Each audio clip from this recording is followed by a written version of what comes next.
আমার মিনি কিচেনে বড় বড় 2 বস্তা ধান এসেছে। তো আমি এই 2 বস্তা ধানকে হচ্ছে আজকে সিদ্ধ করব। তার আগে ভিজাবো, তারপর হচ্ছে সিদ্ধ করব, তারপর হচ্ছে রোদে শুকাতে দেব। তো প্রথমে আমি হচ্ছে বস্তা থেকে ধানগুলোকে বের করে নিচ্ছি।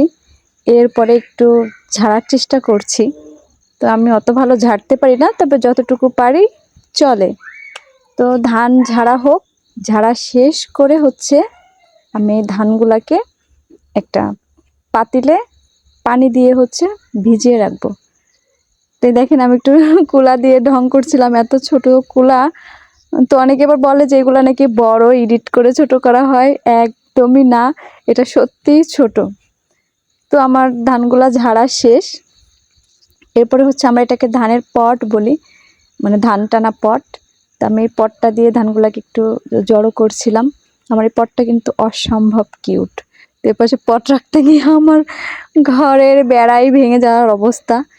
তো আমি হচ্ছে ধান সিদ্ধ করার জন্য ভাঙাচোরা একটা পাতিল নিয়েছি।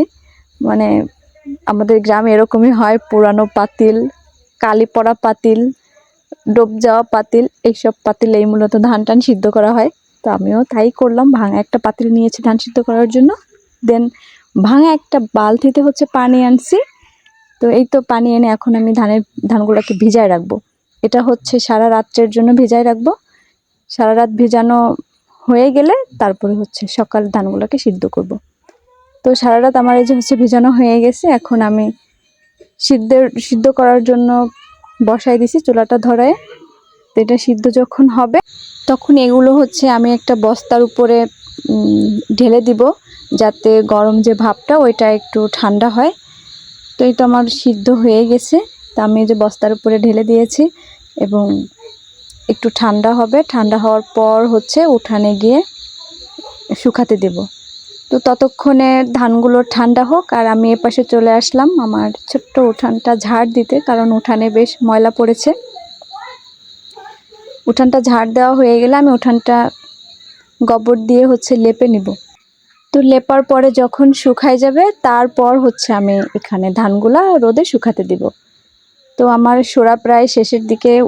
উঠানে অনেক ময়লা পড়েছিল, যেমন চাল পাতা, আর ছোট ঝাড়ু তো ঝাড় দিতেও একটু কষ্ট হয়, মানে ময়লা সহজে সরতে চায় না।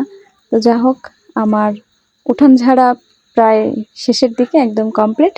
এখন হচ্ছে আমি এটাকে গোবর গুলিয়ে তারপরে হচ্ছে লেপে নিব। তো এই তো আমার লেপাও শেষ, শুকানোও শেষ।